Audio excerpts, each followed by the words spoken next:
I've been having a little bit of microphone challenge. I've been speaking since, and I think no one can hear me. Boma, can you hear me now? Yes, loud and clear. I can hear you loud and clear. Thank you. Thank you so much. So back to our participants. If you are here, can you kindly tell us where you're joining from? It's great to have you guys all here. If you can listen to me, I'm so sorry. I'll be turning on my mic very soon. I'll be turning up my mic very soon. So if you can hear me, can you tell me where you're joining from, how you get to know about Pennywell? Let's make it interactive, guys. So Idoma Charles, great to see you here. Please, where are you connecting from? Okay, so before we get in our replies, first of all, I will tell you guys a little bit about Pennywell and the conference and the outreach. So Pennywell is not just a normal NGO. Pennywell is doing amazing things, reaching out to youth to communities, and also due to our 5 years anniversary, we're going to be holding a conference in Jalingo. So due to the conference, we are having lots of pre-conference series whereby we bring amazing people to join to tell us about their journey and what it means to be stewardship and how they have been. So our last pre-conference, which was by around November, we hosted this great, amazing lady, and today we are hosting another someone amazing. So guys, keep on coming. If you're joining us, this is the pre-conference where we're hosting Smart Israel. Please just tell us where you're joining from and what do you expect by the end of the meeting. Yes, I can see people joining in. So tell us where you're joining from.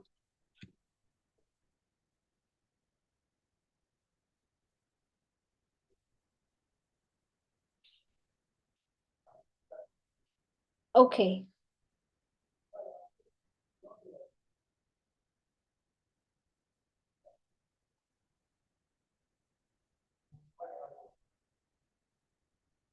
So with that being said, I'll go ahead and introduce our speaker. So I'll be reading a few introduction for our speaker, his bio. It's really amazing to have you here, Smart. So let me tell you a bit about Smart Israel. Smart Israel is a social innovator and a United Nations Young Leader at the SOC Forum 2024. He is a two-time founder and a CEO of One Child Africa, a non-profit accelerating access to education, now present in 4 African countries, and Smartel, which focus on building climate-smart food system using IoT and AI. Passionate about shaping African sustainability future through technology and intersecting of entrepreneurship. Smart Israel is an advocate of integrated youth innovation and enterprise advancement framework. He firmly believes that Africa is a pivotal point. By empowering young innovators, the continent can secure a seat at the table for international power and influence. Smart Israel received the 2023 Dinner Award for his social impact project across Africa. He is also a recipient of the bestseller Young Environmental Ambassador Award, a recipient of the Falling Walls Global Science Engagement Award, and he was recognized as a top climate innovator by the United Nations World Food Programme in 2024. So honestly, I am so excited. I am really, really excited to be reading because We're going to learn a lot. Oh, hey, Idoma Charles from Ukari Taraba. Tell us what you're hoping to get from this meeting. Opemi Esther, good to see you here from Ocean State. That's great. So what are you hoping to achieve on the meeting? Tell us in the comment section and we'll sure hope to deliver. Hello from Jos, Nigeria. It's really great to have you here, our Chief Steward. Tell us what you're expecting to get from the meeting before we welcome our speaker for today.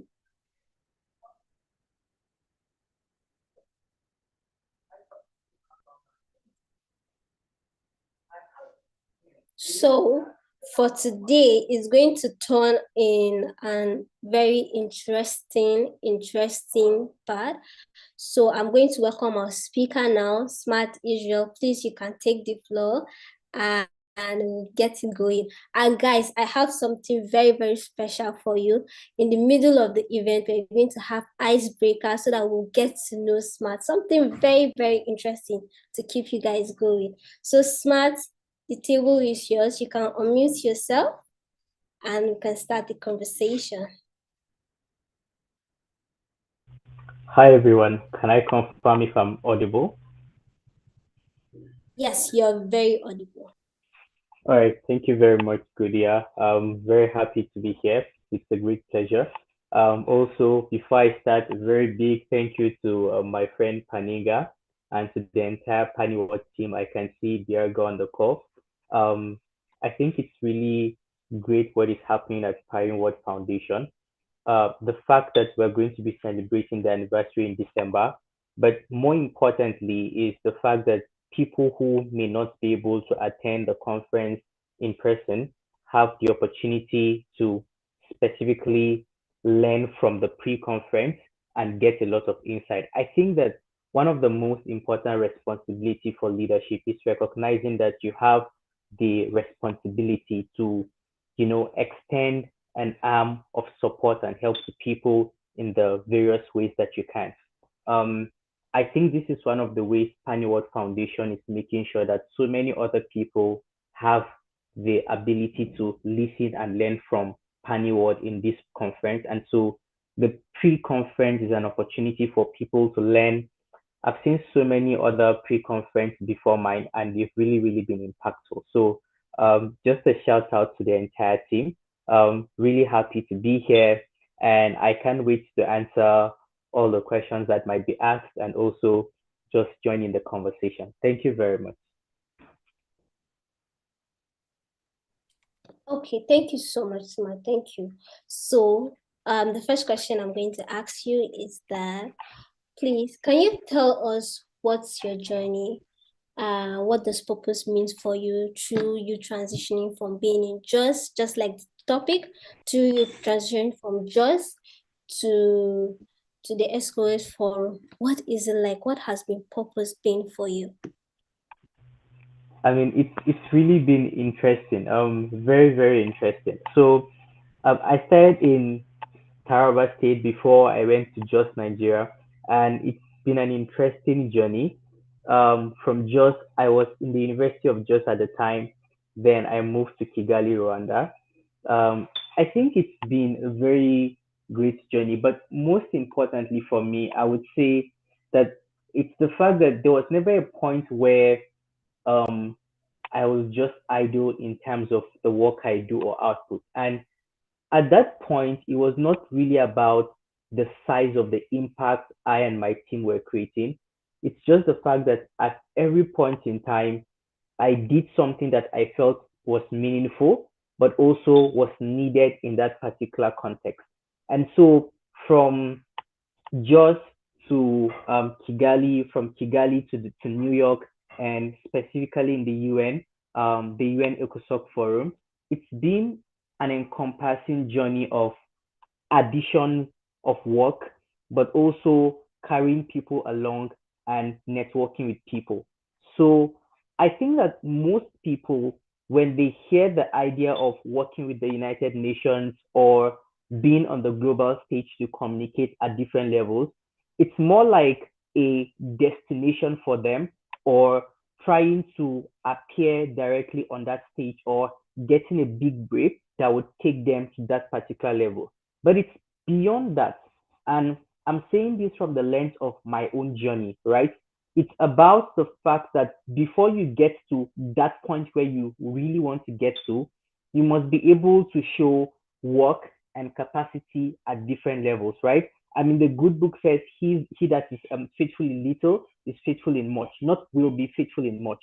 And so the test of being where you want to be or the test of going to where you want to go to is the fact that at every point in your life, you're able to intentionally do what is needful with the resources that you have at a particular period of time. And so one of the responsibilities of leadership is being able to do the most important thing with what is given. And so there's a Greek, I think, philosophy that says, um, with all that is given, what would you do with it, right? And so the idea is you do not have to wait for that big break. It's just about putting together the little you have, making things work. And I could remember back then in Taraba where we had like series of projects. I mean, before this call, I was checking them out on Facebook. I hardly go to Facebook these days, but I was just checking them out before this pre-conference meeting. And I was going through some of the hepatitis project we had, the end malaria conference that we had, and for me, what struck me the most was the fact that we were able to mobilize people to achieve a particular goal. And the goal in itself is secondary. But the fact that you're able to put together people and share a vision for them and tell them this is what I want us to do and this is how we're going to execute it and it comes to pass is really important. And so many of those times I stumbled a lot, not knowing my left from my right, just trying as much as possible to speak to the people I could speak to. And I can assure you, I didn't get everything right. There are so many things I think about how we did it previously, and I just laugh because I know that growth has happened. And so it has been a journey of um, putting together the little we have, mobilizing friends and families, and telling them this is what we're going to do and this is how we do it. So it's been a journey of, for me, I would say, a journey of growth, but also a track record of impact and doing things again and again and again. So from the little project we had, I moved to just Nigeria, and then we continued so many other projects there. The next phase was when I moved to Kigali. But one significant pointer would probably be the fact that one thing I've learned is to put yourself out there consistently. I know most of the time people are antithetical to the idea of praising yourself, but it's not about praising yourself really. It's about letting people know what you do and letting people know that you are competent enough to carry out whatever it is you say you're very good at, right?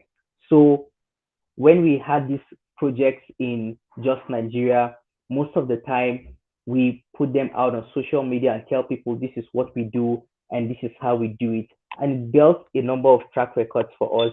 Um, People attributed the idea of social impact at the time to our team and what we did during that particular period of time. So you need to put yourself out there aggressively, and then it's really important for people to know what you do. Um, Also, I think preparedness is something that is really, really underrated. And the reason why I say this is because so many times I've had people reach out to me and tell me that this is my vision, this is what I want to do. Either the fact that they want to work with the UN or they want to probably get funding for a specific project or basically whatever it is they want to do. And my question is, if you had the opportunity you're looking for right now, how prepared are you? And I usually ask this question most of the time. If you had 10 minutes to speak to the world right now, what would you tell the world? And most of the time, the people who approach me just get freezed at that particular time. And you see how unprepared most of us are when the opportunity comes. And so for me, it has been a journey of constant preparedness. The end goal of going to wherever you want to go is important, but it's not as important as preparing yourself to reach that particular end goal. If your goal is probably to work at the UN one day, if your goal is probably to lead the biggest social impact organization one day, the most important thing is who do you become at the end of achieving that particular goal. Um, so the idea of success in itself is more of who you become by achieving that thing than whatever it is you're pursuing. So I think that's the summary of my journey, just a track record of impact in my opinion. And I do not say this in a bid to credit myself, but for everyone that I've been able to work with, friends and families, collaborating with so many other organizations and Pani World Inclusive. I remember a project we did just before I left the country, the food drive. It was really, really impactful. So a track record of work at every point in time, mobilizing people to do what needs to be done, putting yourself out there, and being prepared to achieve whatever it is you set as a goal for you to achieve. Thank you. Thank you so much. Thank you so much for that. So before I say what stood out for me, if you're watching and you're here with us, can you share the link? Tell someone to join in, because you guys, you don't want any of your friends to miss this. This is going to be massive. So my friend, welcome for joining from Just Nigeria, and Godson Silas, welcome from Ukari Taraba State. It's so nice to have you guys. You can copy the link and post it on your status on your social media for people to join in, so that nobody should miss this at all. So I'm going to ask you, so one thing that stood out for me from what you said is, when the opportunity comes, how prepared are you? How prepared are you? I think this is one of my takeaway from this. So the thing is to constantly get prepared. So I know between all this going from one point to one point on your journey, I know there must be challenges. So tell us, what are the challenges that you have met and how did you overcome it?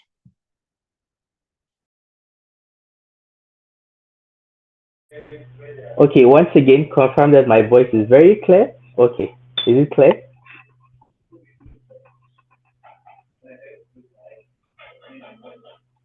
Could you confirm if I'm Sorry? audible? Could you confirm if I'm still Yes, you audible? are audible. All right, great. Yes, you're audible. You're audible. Challenges challenges are always bound to happen, especially if you're doing something significant, especially if you're on the right track for you to achieve whatever it is you aim to achieve. It's always very important for you to note that challenges would come.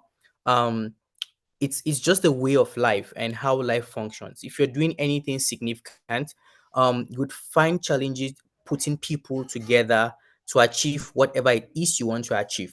But most importantly, I think the biggest thing I've faced has been ageism in terms of achieving my goals, right? And my journey from where I was previously in just to where I am right now.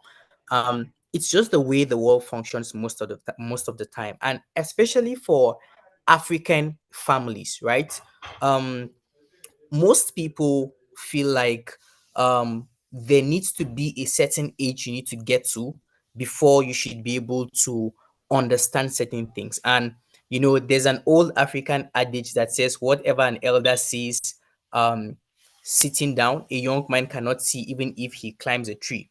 While that adage is particularly important, there are so many flaws attached to that, right?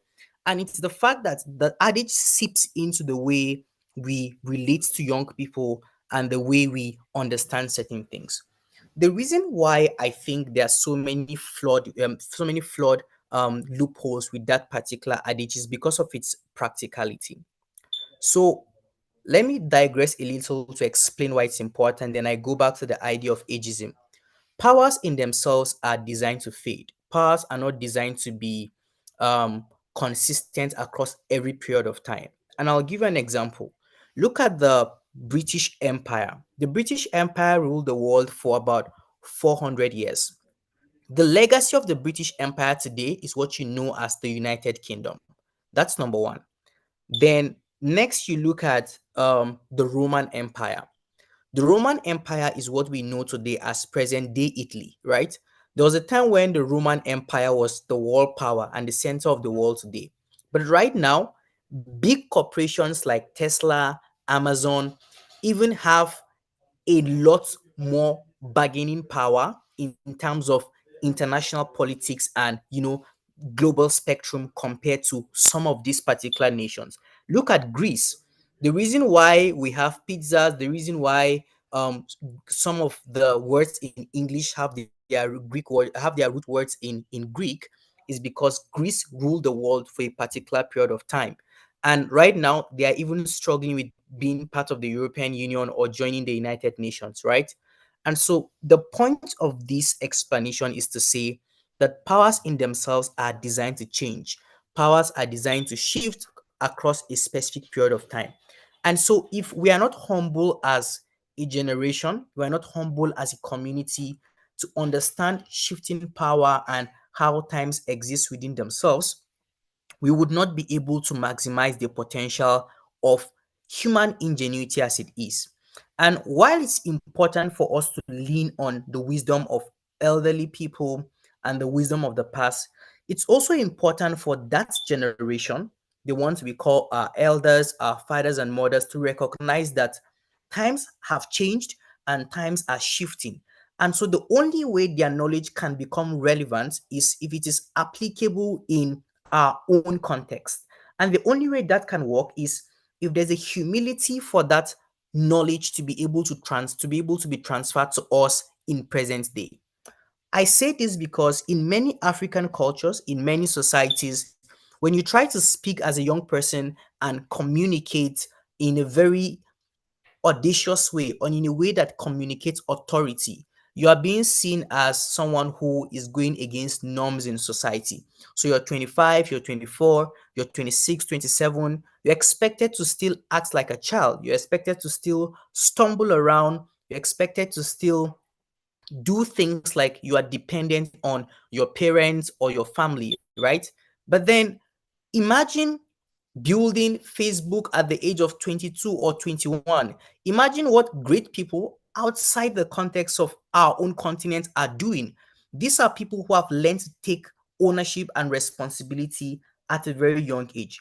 And so one of the challenges I faced was the fact that when I was trying to break through those ceilings and, break the wall of what it means to be relevant in a particular period of time or try to put myself out there, there's always the narrative that, oh, this person is a young person. I mean, I started what we call the Arrest Nigeria campaign at about 17, 18 years, 18 years. That was in Jos. And so it was a time where whenever I knock into the offices of people and tell them, oh, this is the project we have, and this is my proposal, it's almost as if, oh, what's this person doing here? You're supposed to be in school or you're supposed to be studying, but that's not how it works in other parts of the world. And so most of the time I knock on doors, I faced a lot of challenge in people trying to respond to me or engage with me as someone who knows what he's doing. And it significantly impacted me, I would say. And I would argue that I probably would have done twice or three times what I have done right now if people were more receptive to the ideas and proposals I presented to them at a particular period of time. You know, I remember one time I walked into the office of the Commissioner for Education, and this is someone who, at the time, he knew me personally. So I presented a proposal, and I said, "Look, this is what we are trying to do, and this is how it's going to affect young people in the state." And so he called his secretary and he said, "Oh, can you give these guys some notebooks and pens and bags?" And I think we're supporting them with that. It's very funny because it was something that at that time I felt was really impactful and we could collaborate to do it. But then his outlook of who I was at the time was just a young boy out of high school. And then I'm trying to do one or two things. So give them notebooks, give them pens, and I think it's going to help them. And it affected me a lot, not until I moved out and then I was radical in some of my approach, and that significantly helped me. So the idea of ageism has been one of the challenges I faced. Um, I think the second thing would be finding people who are willing to work with you. Um, and I would want to talk about this in two ways. There are people who are founders. I would call them people who build things. These are people who specifically um, the people who initiate processes. There are other people who support a particular idea and manage it. They are not necessarily savvy with creating solutions and initiating it, but what they are very good at is, managing something that has already been established, right? So those are managers. Um, Sometimes when you start your journey in life generally, because of how enthusiastic you are and because most of us are trying to find our footing at that time, we tend to bring everyone on our team and we tend to share the vision with everyone, and everyone is excited and happy until the vision starts, and then you realize that, oh, this person was not really someone I could rely on to manage this particular thing. He wants to do something of his own. And if you keep someone like that within your team, it's going to be a very big problem, because at every point you present a vision, he has a vision of how he thinks your company should run, or your organization should run, or your vision should run. It's not that he's a bad person. It's just that you are mixing up two people who independently are drivers in a car. And so when you have two drivers in a car, both willing to drive, one person would turn right, the other person would want to turn the steering to the left. And because of that particular issue, you're going to have a problem moving forward inside that particular vehicle. So putting together a team has been very challenging. And these are some of the things I learned as I moved forward. Um, it is not something I learned before I started my journey. I stumbled on it over and over again. And eventually I learned that you must be able to find people who are willing to work with you as managers. If there's someone who wants to be a driver, you can inspire him, mentor him, guide him, and let him do his thing. However, if you want to work with people in house in a team, you must have an understanding of who they are and if they are able to manage things well. So I think those were the two significant challenges I faced. I don't know if I'm supposed to talk about how I overcame the challenges, but yeah, I think that is it. Yes, that was the next question I was about to ask you. Oh, great, amazing. I would want to say this specifically. Challenges in themselves by design are largely fixed. And I'll explain what I mean by that. So, if you have a challenge, probably to say you want to get a specific amount of money within a period of time to execute a project, that's a challenge, right? It doesn't change, it's fixed. If you're working on, so I'm a software engineer, so I'll just give an example with this, and it's more practical. Assuming you're working to build a machine learning model, maybe for an application, and you meet a bug or you meet a challenge, right? The challenge doesn't become bigger or it doesn't change with time. It's still that particular challenge. And so challenges don't have the ability to become complex in themselves. They are fixed. And that's the advantage we have as human beings over every challenge, right? So, as human beings, we have the ability to become anything to solve a problem. But problems don't have the ability to become anything to avoid being solved, because they do not have that cognitive ability to change. And that's the unique advantage you must approach every challenge with. The fact that something cannot change to avoid being solved gives you an advantage, because you can now grow into someone who is able to solve that particular challenge, right? And so the first way to grow to solve the challenge is have a switch in mindset. And usually when I hear people talk about mindset, long time ago, I was very, very pissed off most of the time, because the idea of having a mindset seemed very vague to me. People would say, have a strong mindset, have a good mindset. Having a mindset simply means, what's your thought process when you approach anything at all, right? And I'll give an example of the popular half cup and half empty cup, right? So imagine you have a cup with you, and the cup has maybe, let's say it's about 100 centiliter, and the cup has a content up to 50 centiliter in it. And I asked Godia, for example, can you describe the state of this cup? And she says it's half empty. And I asked Boomer, and he said it's half full.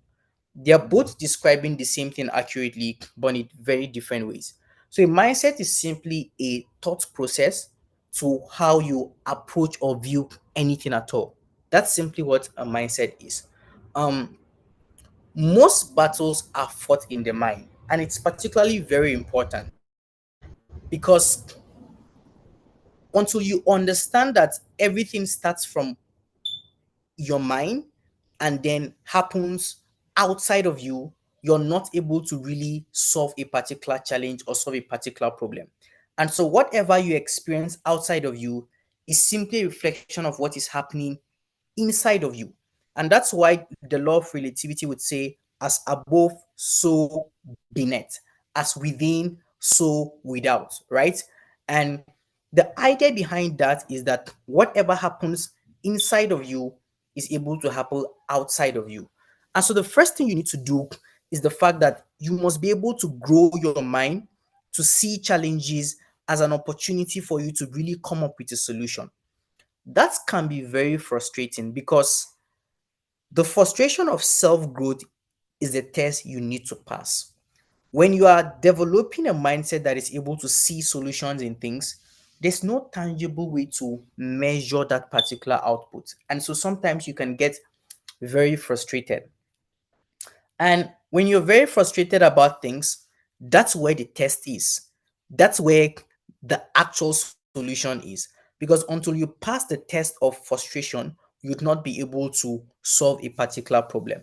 And so for me, it was about the fact that I kept on seeing myself as someone who experienced these things like every other person. But what I kept telling myself was the fact that, I mean, it can start with me, but I definitely know that it's also going to end with me. So I was very consistent. I was very consistent. I would knock on doors continually and execute to show capacity that I would do this thing, and then I would come back again. So one of the fights I have with like the ministry when I was trying to carry out some project was the fact that I was always there. They would say some things to dismiss you, but they'll think it's because you cannot be able to execute it. So I remember the first project we had, it was a health outreach. And so I went to the Ministry of Health and I told them, this is exactly what we want to do, and this is how we want to execute it. And so they said, well, you need a team. So I spoke to a few of my friends, we got a team, and then we came. And they said, you need to submit a letter for approval and do this and this and this.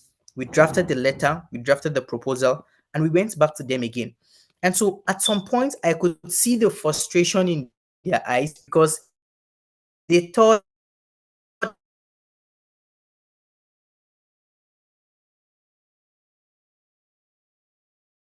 They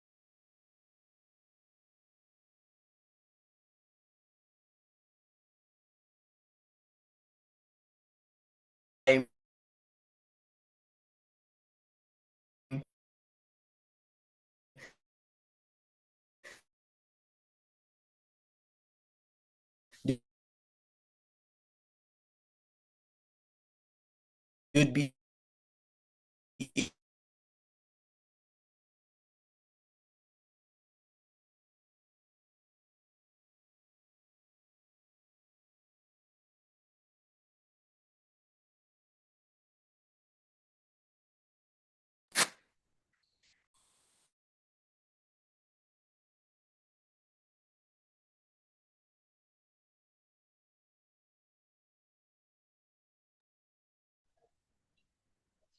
Okay. Hello, Sma, can you hear me?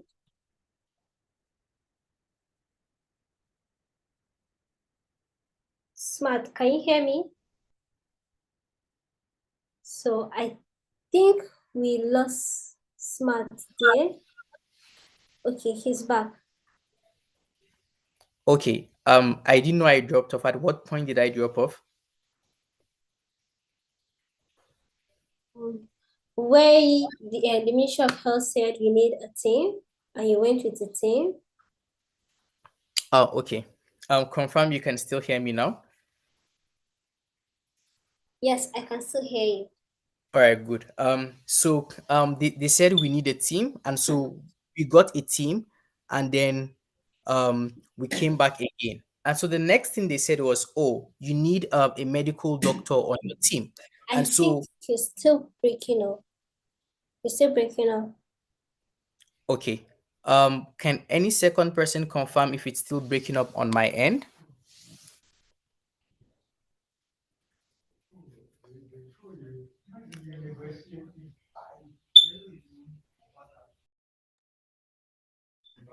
Hello, Okay, Boomer. Smart. Can you hear Yeah, me? yeah, I can hear you very clearly.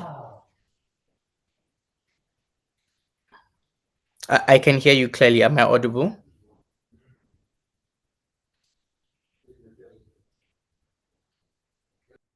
Yes, but you're breaking up a bit. I think your network is having a little issue.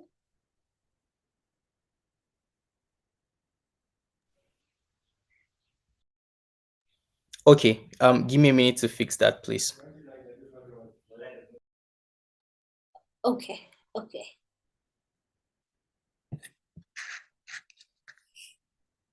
So, guys, I'm so sorry earlier. I wasn't able to show my video because I was having a little of technical power challenge. Thank God for my team for being able to solve that. So I saw some people joining in. And NS Shalom, welcome. It's great to have you here. And this person from Port Harcourt, you're welcome. So you guys need to do one thing for me. Are you guys getting value? If you are, then you should also send a message. I'm reading it to let us know you're getting value, and don't leave your friends out of it. You should copy the link, paste it on your social media so that everybody can hop in into the running vehicle, so that into the train, so that nobody will be missed as we wait for Smart to fix his network. So tell me, what is one thing that has stood out for you? For me, is being able to be resilient regardless any challenge you face, because we'll face so many challenges, but the way we keep our mindset is very key. Please, if you have any takeaways, can you please send it on the chat? I'll be reading it right from here. So what is your takeaway, guys?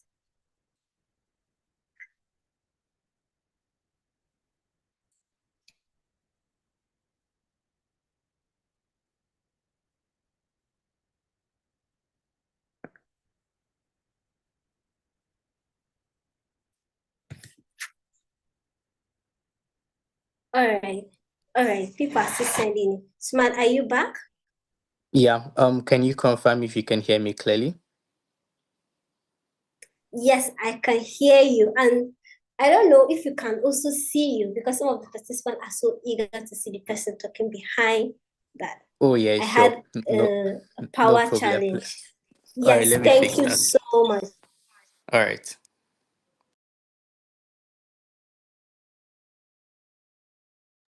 So as Smart is ready to fix that, please let's copy the link, share it, and let people join in, and so that they can learn something very powerful from this meeting. Okay, Charles said he's interested in knowing more about stewardship and becoming one. That's amazing. That's also one of the reasons why I'm here. Oh my God.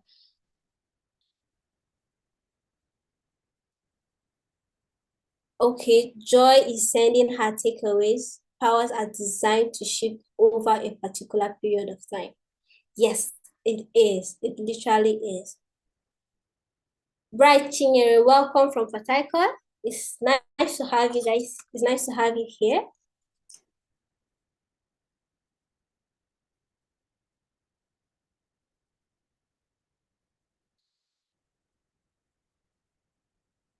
Okay, Smart, are you back?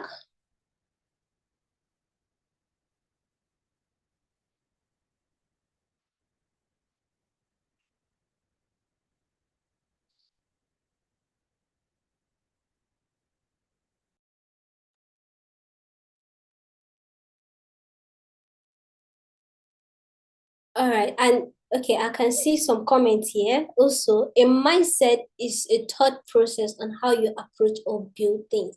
That is absolutely correct because the mindset which you approach any challenge also matter. You need to have a very confident and positive mindset. Put yourself out there consistently. Oh my God, that is so perfect. To tell you something about, to tell you the truth, I hate sharing about my personal stories or I hate sharing about my success. But when I started posting on LinkedIn, it's more like a normal thing to share about your success story, not to brag, but also for people to know what you're doing. Okay, great. We have Smart here. Thank you so much, Smart, for that. So you can continue now. Okay, please confirm that I'm audible. Yes, you are. You are. Okay. So I think I stopped where I was telling the story about my engagements with the Ministry of Health back when I was in Nigeria, right?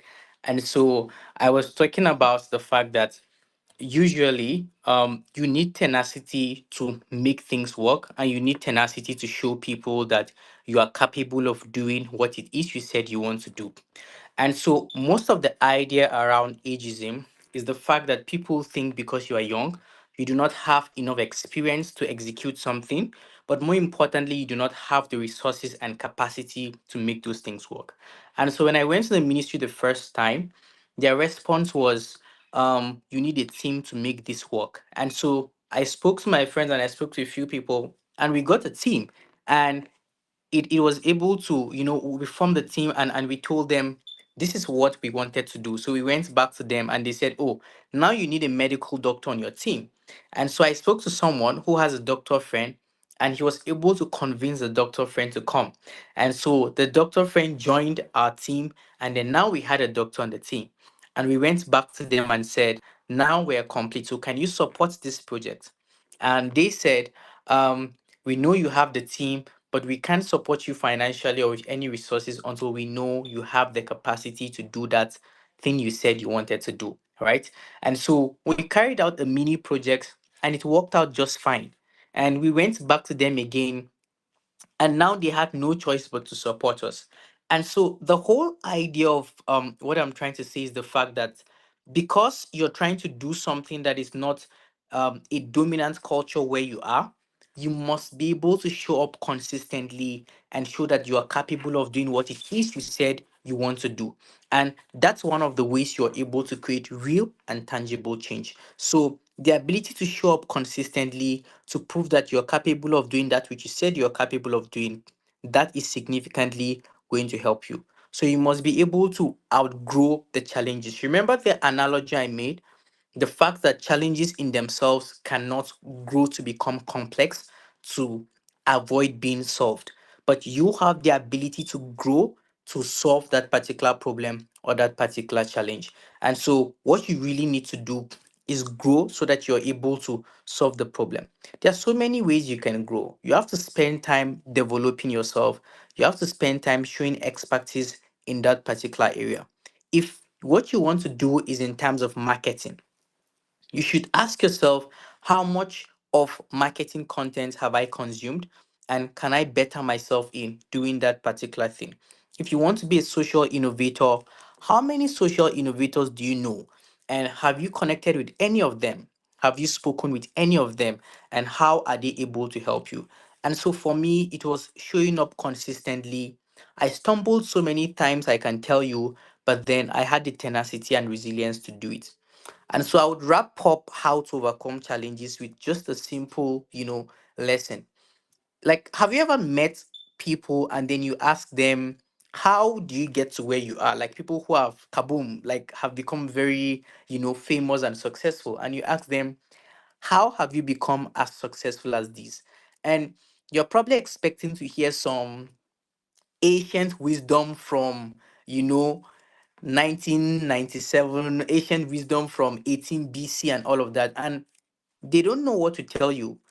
And I've realized that most people really don't know what to say. But what has been consistent over time is that if you see someone who has been successful in a particular thing is the fact that they've taken one thing and have done it over and over and over again. So they are now experts in that particular thing. And so because they're experts in that thing, they've put in their own 10,000 hour of work and they can charge higher because they've done it again and again and again. And so there's really no magic behind it. Because if you repeat something consistently over and over again, you don't just feel confident to execute it, you feel more competent to do it. And so you're able to charge more people, you're able to charge people higher, and then you're able to get lots more networks and connections in that particular aspect. So I think that answers the question.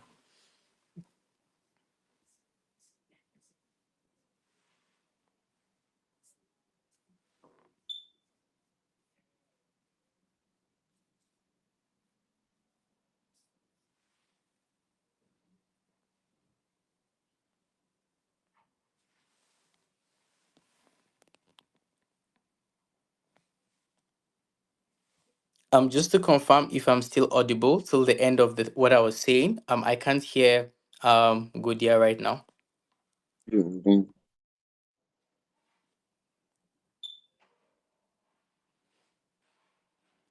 we can hear you, sir.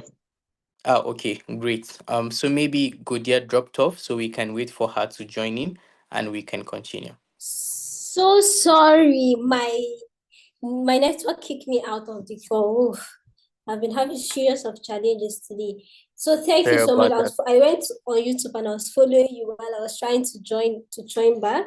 So so the last thing I wanted to ask you before our icebreaker is for someone who is in this position. You just said if someone asks you, if you ask someone how do you able to succeed, you'll be thinking of you hear of Asian wisdom, and boom, guess what? We're asking the same thing.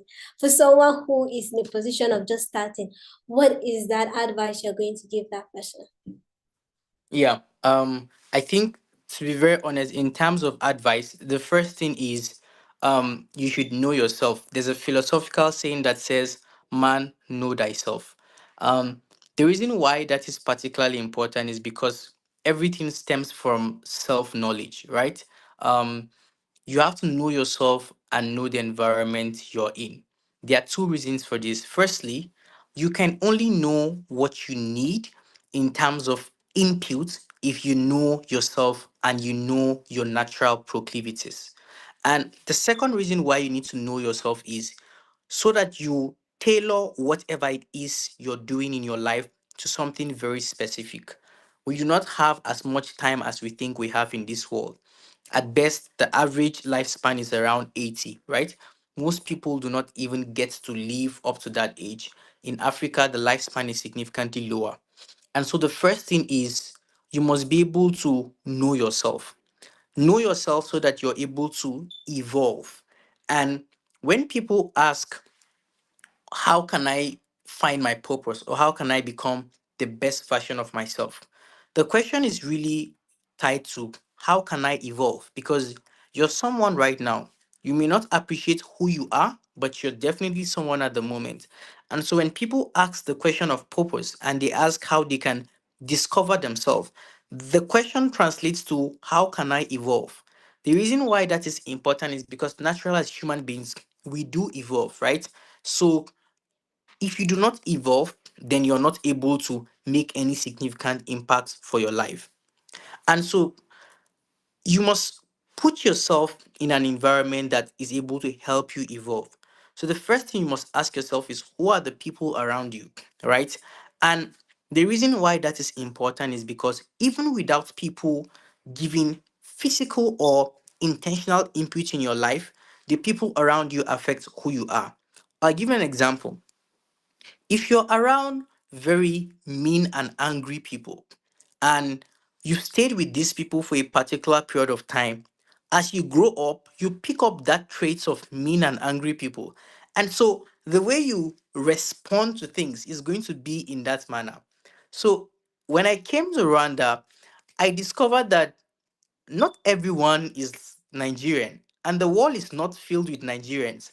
And so, most of the time, when you talk as a Nigerian, you think you're talking normally, but that's not true. You're shouting, but you don't know you're shouting because everyone around you and everyone in your life has been Nigerian all your life.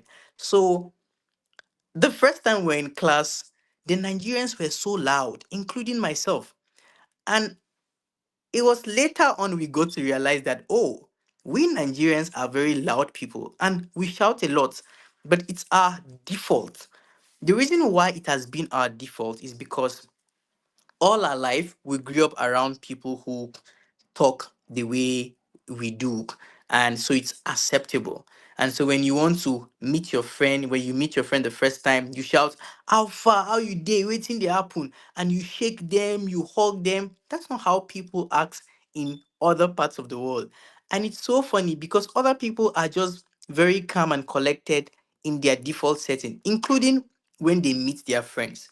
But that's by the way, the point I'm trying to make is the fact that where you are affects how you behave and the things you see as very normal. If you're around people who are very funny, you may not be a funny person intrinsically, but after a particular period of time, you realize that the part of your brain that is able to connect normal events and turn them into humor suddenly is lit up, and you're able to make mundane situations look like a joke and everyone starts laughing, right? It's an evolution that happens to us unconsciously. Similarly, if you're around people who are drawn to self development, personal growth, impact, and all of these things, you don't need to tell them to mentor you. The mere fact that you're within that particular ecosystem already makes your brain to naturally adapt and evolve to that particular state. Now, that's just the first stage. The second stage is you must be able to take action if your default setting has been tuned to that particular place. But the advantage is you're a lot more likely to take action because you're within that particular environment. That's why your environment is important. Now, why is self knowledge important? Self knowledge is important because when you are aware of yourself, you're able to know the kind of environment to place yourself in so that you're able to get the kind of nutrient requirement you need to be able to grow as a human being. There are different ways to know yourself. The first thing is you must ask yourself, who am I? And I know it sounds cliche because we've heard this so many times in many motivational talks, but the reason why it's cliche is because we really don't ask the question. If I ask you who you are right now, you think you already know, but try to give it an answer. Try to write it down. And then you realize that so many parts within your life are significantly missing. The second thing is what makes you unique. And like I said, it's only cliche if you don't practice it. If you genuinely ask yourself right now what makes you unique and you try to write three things, you'd stumble. But you definitely write three things that make you unique. Then you can move to cultivating yourself and then you can be able to find the right environment for you to grow. The third thing is you must accept yourself. The reason why self acceptance is important is because most times we don't know ourselves until we ask these very deep questions.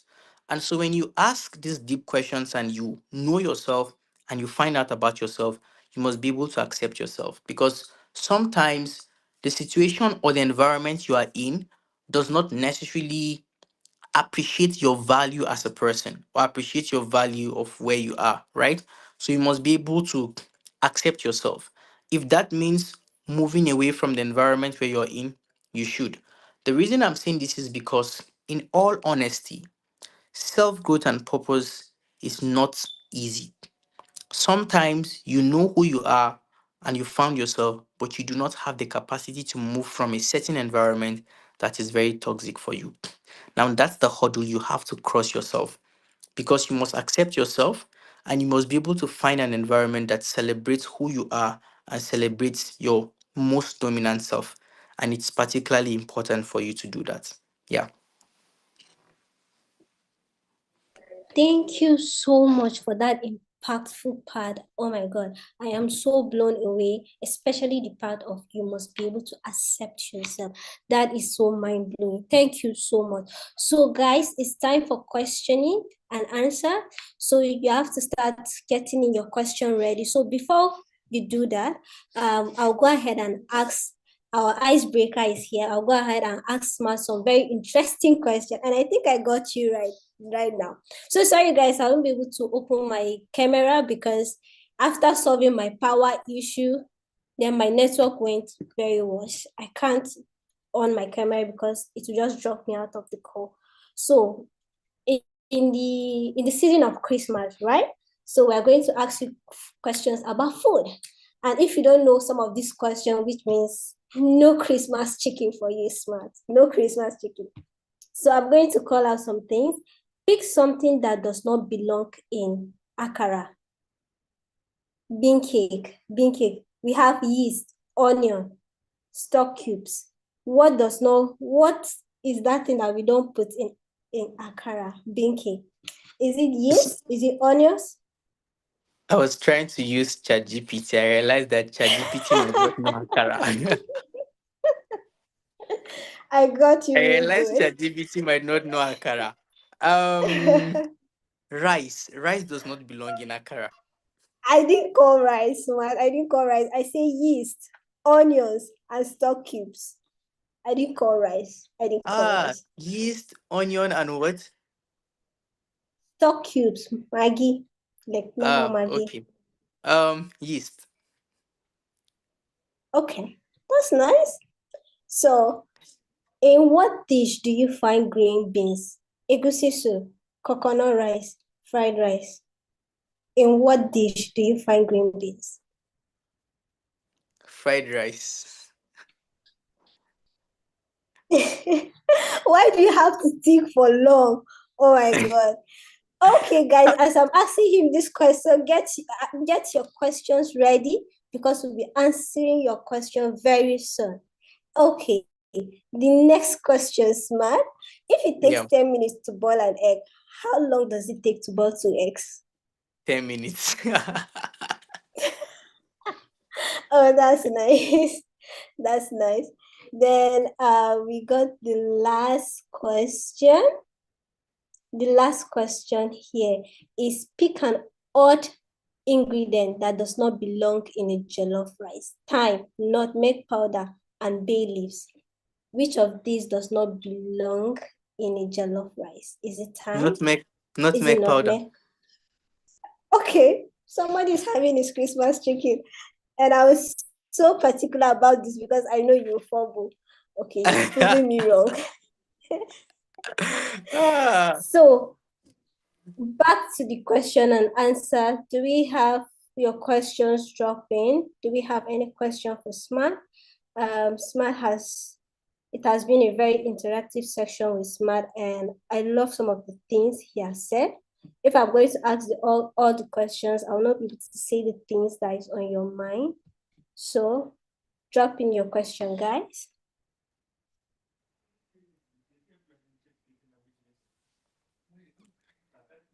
I mean, it's been long I actually cooked, so I'm surprised I answered all of those questions. I am so surprised myself. I am so surprised.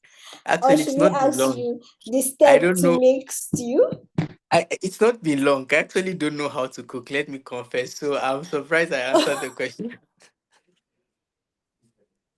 Yeah. Yes. Okay. It seems like we don't have any questions. So I'll go ahead and ask my own question. I'll go ahead and ask my own questions.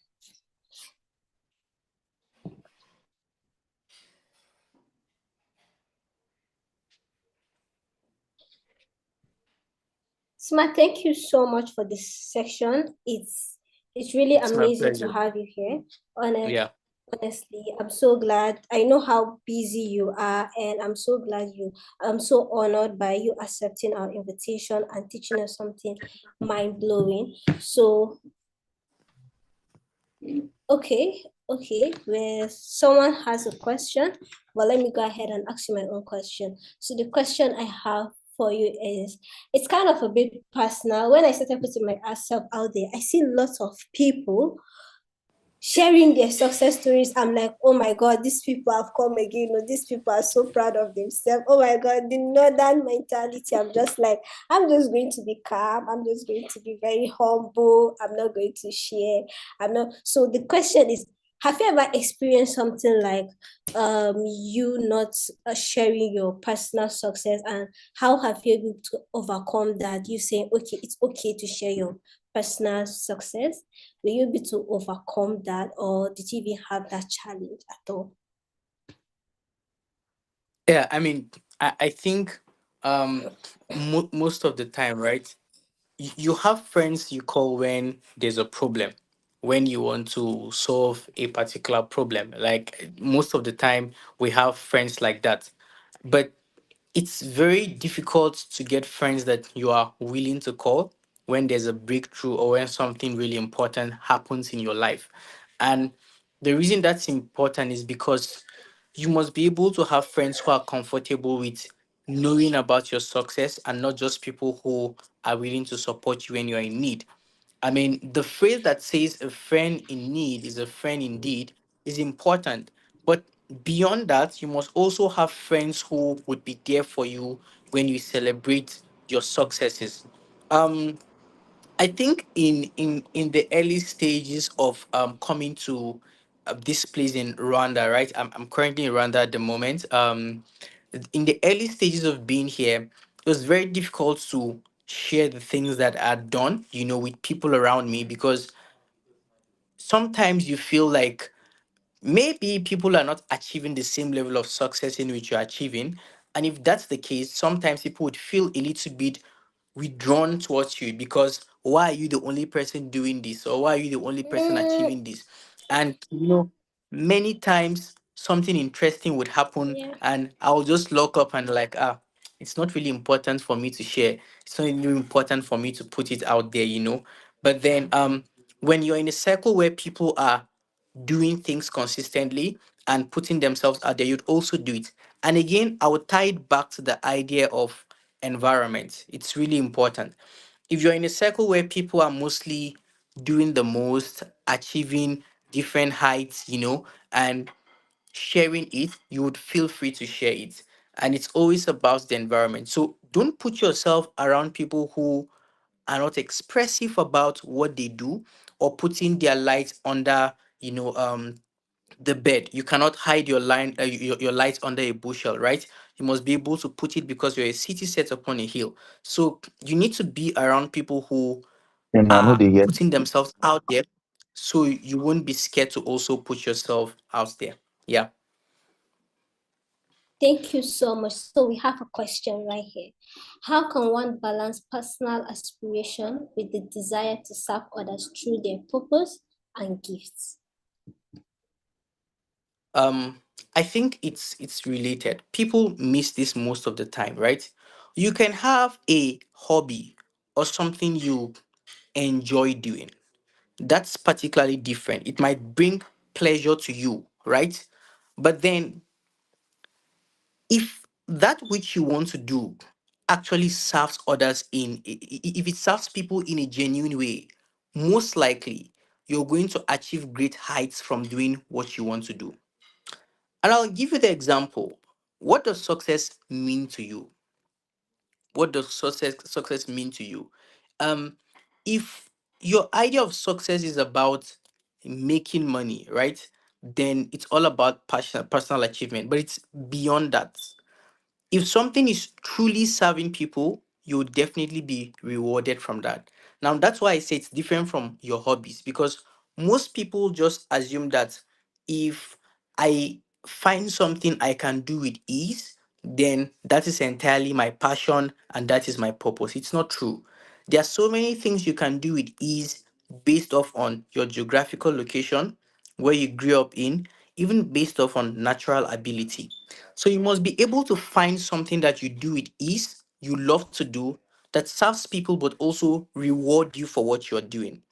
And the reason why I say this is because most of us just go for things that we find doing with ease. That's not all.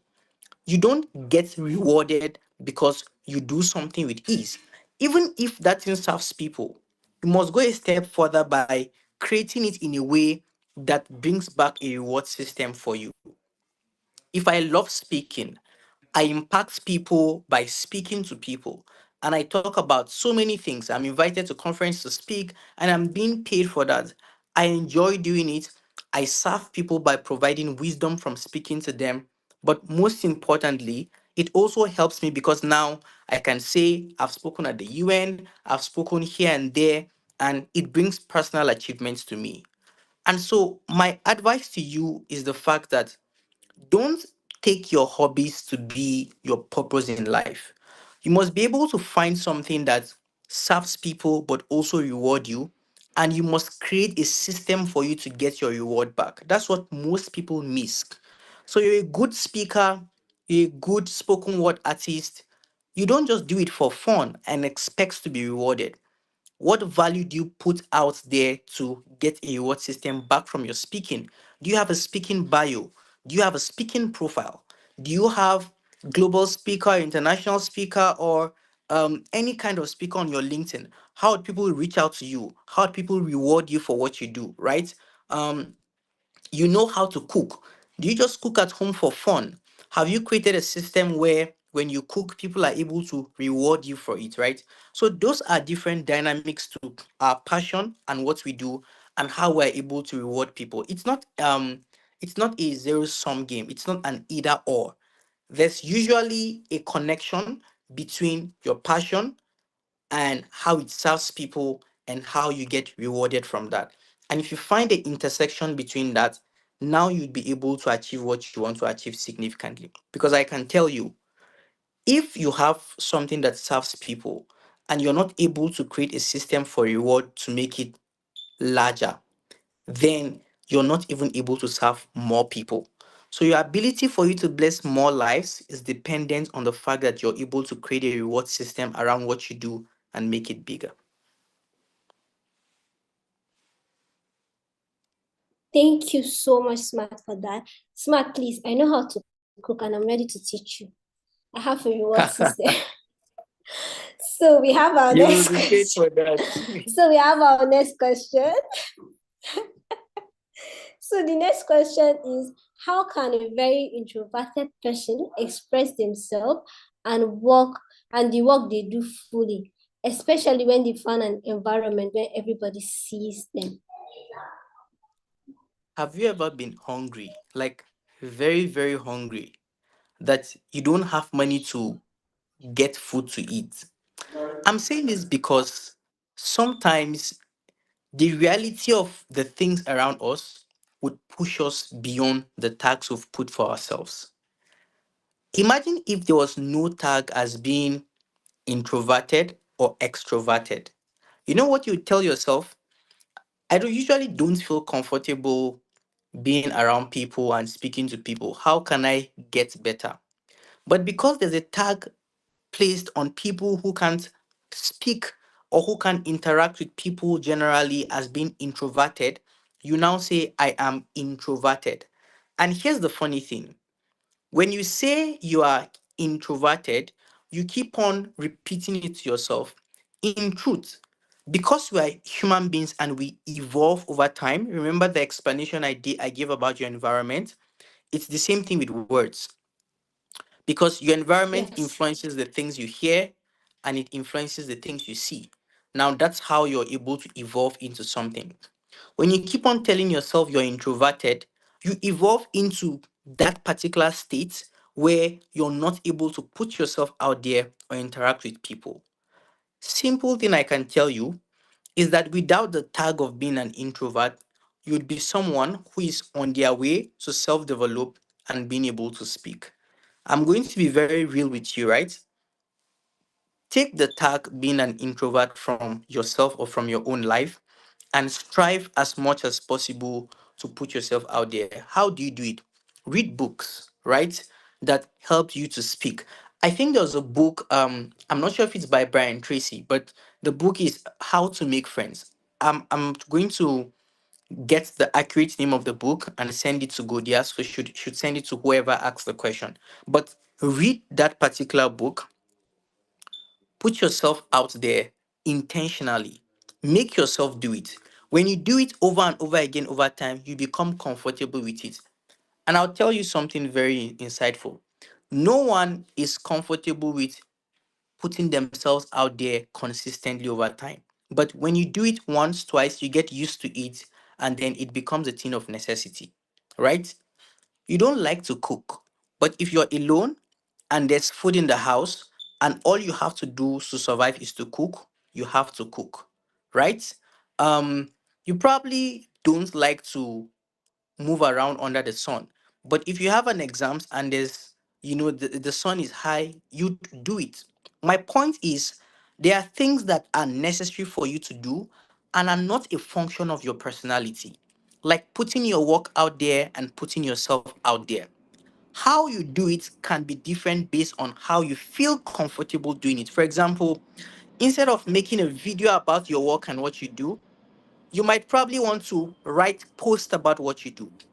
But in everything, make sure you intentionally put yourself out there, because it's not a function of personality, it's a function of necessity.